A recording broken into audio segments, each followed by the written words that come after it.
começar esse momento fazendo uma pergunta para vocês. Quando vocês pensam na palavra evolução, o que vem na cabeça de vocês? O que vocês pensam de primeira? E quando vocês pensam no termo revolução, no que vocês pensam? É muito comum que quando a gente pense na palavra evolução, a gente pense num esforço pequenininho, né? Numa coisa que às vezes é quase que imperceptível, gradual, mas que vai mudando ali de pouquinho em pouquinho a forma como as coisas funcionam. E quando a gente pensa em revolução, é normal que a gente pense naquelas coisas grandes, né? Algum reconhecimento que vira matéria de jornal, como a gente viu tantos hoje aqui. Mas eu gosto de falar que quando a gente fala de educação, as revoluções e os reconhecimentos são super importantes, mas o que transforma de fato o dia a dia de uma sala de aula, de uma instituição de ensino, e o que transforma de fato a educação são as evoluções, são as pequenas mudanças graduais e quase que imperceptíveis. E tem um termo que eu gosto de usar para contextualizar isso, que eu chamo de efeito borboleta na educação. Para quem não conhece, né, para quem nunca viu o filme Efeito Borboleta, que é super famoso, esse termo, ele quer dizer que, às vezes, uma ação muito pequena, como bater de asas de uma borboleta, lá na frente ele vai se transformar numa coisa muito grande, e ele vai ter um impacto que, muitas vezes, a gente nem enxerga, né? Às vezes, o bater de asas de uma borboleta que acontece aqui pertinho, ele vai reverberar lá longe, e a gente só vai ver o impacto disso muitos anos depois. E para contextualizar um pouco do porquê eu acredito muito nesse efeito borboleta da educação, eu queria contar duas histórias para vocês que aconteceram comigo nos últimos anos. A primeira história, ela é contextualizada em Santa Cruz do Capibaribe. Santa Cruz, para quem não conhece, é uma cidade do Agreste pernambucano, fica a uns 290 quilômetros mais ou menos de Recife, e ela é muito conhecida por fazer parte de um grande polo de confecções que é famoso não só em Pernambuco, mas no Brasil inteiro.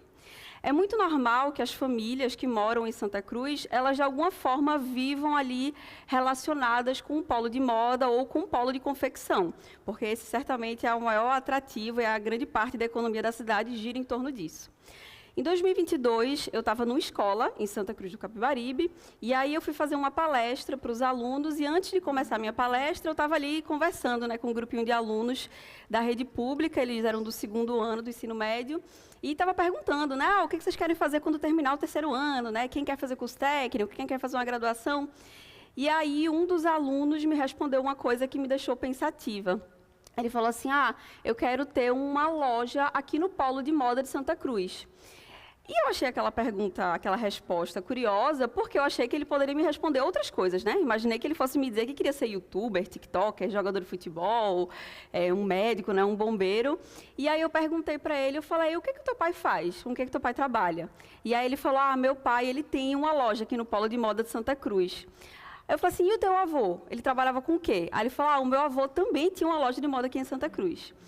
E aquela resposta daquele aluno me deixou um pouco indignada, eu acho. E entendam, não tem nada de errado dele querer ter uma loja no polo de moda, mas eu fiquei assim, caramba, ele podia querer tantas outras coisas. Se eu soubesse que esse aluno conhece outras possibilidades, e mesmo assim ele quer seguir esse rumo, tudo bem, mas me deu um sentimento de, talvez ele nem saiba que existem tantas outras possibilidades. Alguns meses depois, em março de 2024 desse ano, eu estava de novo em Santa Cruz do Capibaribe, mas numa outra escola, também numa escola de nível público, que se chama ETE José Nivaldo. E eu estava conversando com um grupo de alunas ali no auditório, antes de novo de começar a minha apresentação, e eu vi que elas estavam discutindo assim, entre si, sabe? Como se tivesse sido alguma briguinha ali no grupo delas.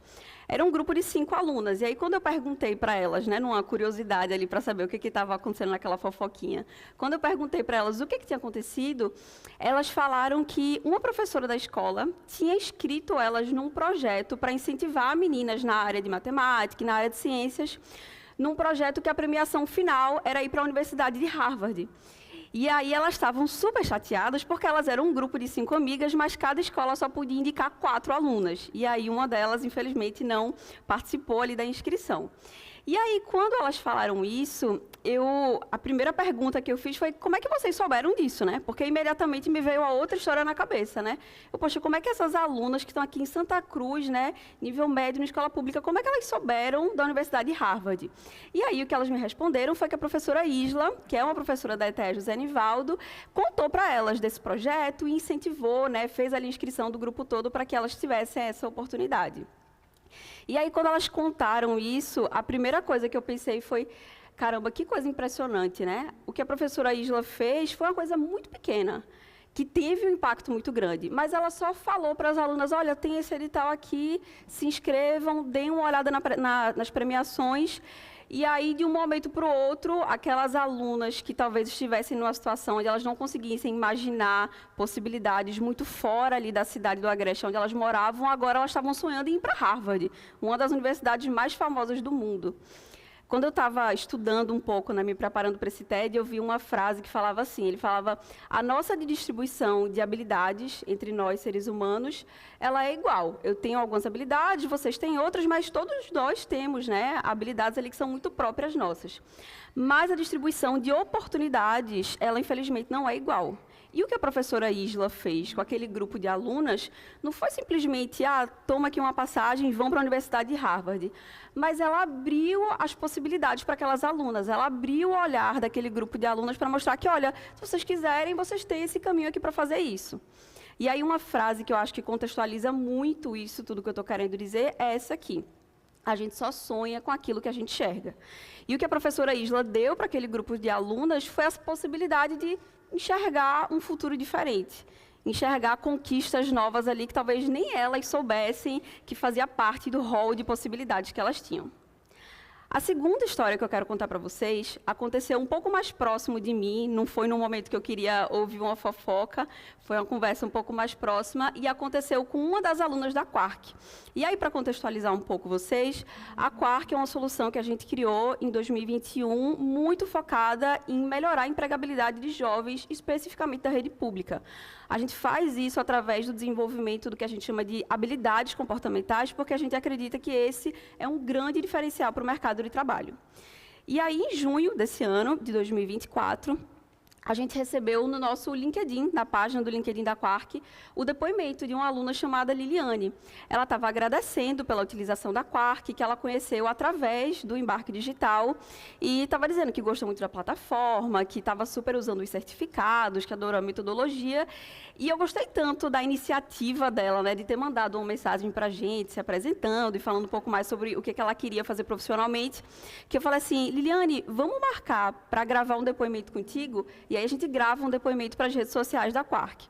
E aí a gente marcou, gravou o depoimento com ela, e durante o momento ali da gravação eu fui fazendo algumas perguntas, Como é que você conheceu a Quark, o que você mais gosta, o que você não gosta? E a minha última pergunta foi, olha, manda uma mensagem para alunos que são da sua turma, da sua faixa etária, mas que ainda não usam a Quark. O que você diria para eles? E aí Liliane falou assim, ela falou, Ana, se você me perguntasse, alguns meses atrás, sobre eu ser uma líder, eu diria que não. Eu diria que isso era impossível, porque eu não tenho no meu rol familiar, eu não tenho pessoas próximas que são lideranças. Então, para mim, isso é totalmente inalcançável. E a partir do momento que eu fiz os conteúdos de liderança da Quark, que eu entendi um pouco mais que aquilo não é só um cargo, mas é uma postura, e é uma coisa que eu posso, sim, alcançar, independente da minha origem, eu me tornei e vou me tornar uma profissional totalmente diferente. Essa aqui é a Liliana. Ela é uma aluna do Embarque Digital, que hoje em dia cursa o curso de Sistemas da Informação. Eu contei essas duas histórias e seria incrível se eu terminasse aqui falando que aquelas alunas de Santa Cruz do Capibaribe venceram a competição e foram para Harvard. E também seria incrível se eu falasse que Liliane agora é uma grande líder e lidera ali um time de várias pessoas. Mas a verdade é que as alunas, elas não passaram nem da primeira fase do edital e ainda não conheceram Harvard, infelizmente. E Liliane, falei com ela essa semana para confirmar, ela ainda está procurando um estágio. Mas a ideia dessa minha fala e a ideia desse momento aqui não é falar sobre revoluções. Eu não estou aqui querendo falar sobre alunas pernambucanas que vão conhecer a Universidade de Harvard. Eu quero falar sobre evoluções e principalmente sobre possibilidades. Talvez aquelas 4 alunas de Santa Cruz, elas ainda não tenham conhecido Harvard. Mas agora, não só essas alunas, mas os irmãos mais novos, os colegas de classe, todos eles sabem que essa é uma possibilidade. Existe essa universidade lá nos Estados Unidos, que é super renomada, e se eu conseguir aqui me inscrever num projeto, passar no edital, talvez eu tenha essa possibilidade. Liliana, ela ainda não tem um emprego e ainda não lidera formalmente um time. Mas agora ela, os outros amigos do Embarque Digital, pessoas que são da vizinhança dela, os primos mais novos, todas essas pessoas, através do exemplo e do conhecimento e das possibilidades que Liliana conheceu, eles vão saber que isso é possível. Talvez eu não consiga hoje, mas eu consigo lá na frente vislumbrar que essa é uma possibilidade.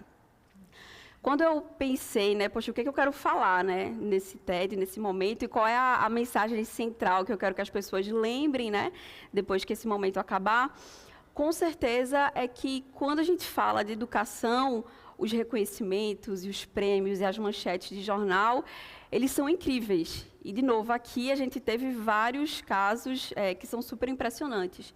Mas o que constrói a educação no dia a dia para a gente chegar nesses grandes reconhecimentos são esses pequenos passos, são as professoras Islas, são as professoras Eukênias, são as plataformas como a Quark que constroem a educação não só nos momentos glamourizados, né, como esse aqui, onde a gente faz entrevista, filma, tem um microfone chique, mas essa educação ela é feita passo a passo, no dia a dia, de pouquinho em pouquinho.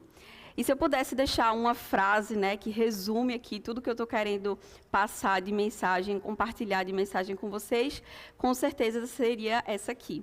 A gente só sonha com aquilo que a gente enxerga. Obrigada.